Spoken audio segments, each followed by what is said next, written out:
was born in Borovo, Yugoslavia. Used to be Yugoslavia, it's now Croatia. And that was in 1937. And I lived in this Croatia for 6 years.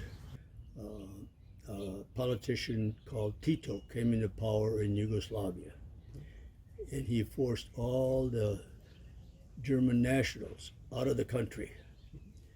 And then we were shipped by train to Austria. And Austria was annexed by Germany, but they did allow them to be a sovereign country. But us being German citizens, we were displaced persons in Austria, really. We had no rights or anything. And we lived there till I was 14. We became the Seventh-day Adventists. There's no church anywhere, but there was one in Salzburg. And I remember us going there one time, and when we came back shortly thereafter, my dad says, "We're going to America." And where we lived was just a beautiful place, and your mother could attest to that. And so my dad says, "We're going to be by a river in Kalamazoo, Michigan."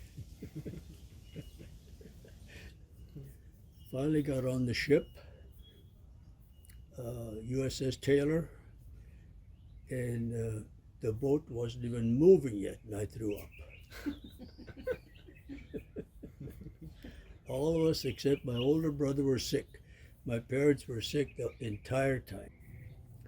When my dad decided we'd come to America, I said, "Oh, boy, I'm going to wear a belt. I'm not going to wear my suspenders anymore, and certainly not those leather pants."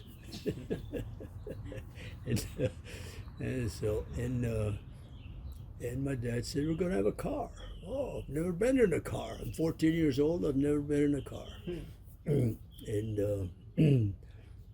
when we came into New York Harbor, I remember it was sort of at dusk. And I don't remember seeing the Statue of Liberty, but what I did see was the cars driving along there with the lights on. That I remember about New York. And the preacher picked us up in New York in his Buick. So 8 of us in this Buick traveling from New York to Kalamazoo, Michigan. I don't remember us being any place overnight, but it seems like it's too far to go in one day. And the people we were going to stay with were named Hickok. And just a husband and wife team. And the first thing I remember, she brought us a whole bushel of peaches. Oh, that was something else.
does a moment last forever?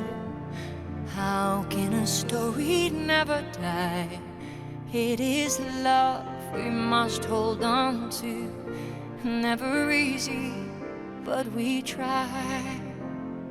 Sometimes our happiness is captured.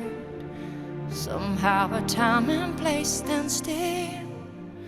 Love lives on inside our hearts and always will. Minutes turn to hours, days to years that gone. But when all else has been forgotten, still our song lives on.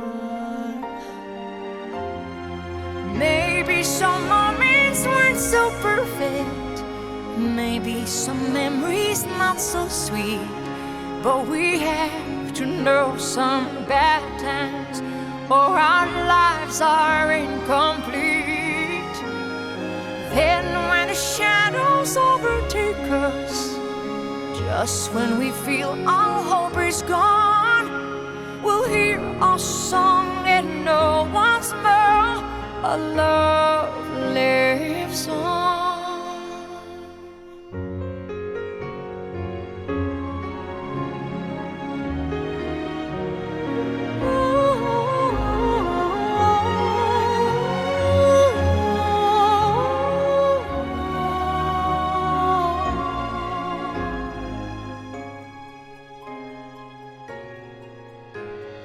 How does a moment last forever?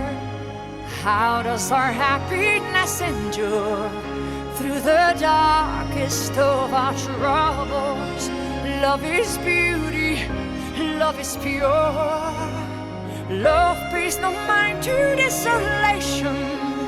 It flows like a river through the soul, protects, precedes, and perseveres, and makes us whole.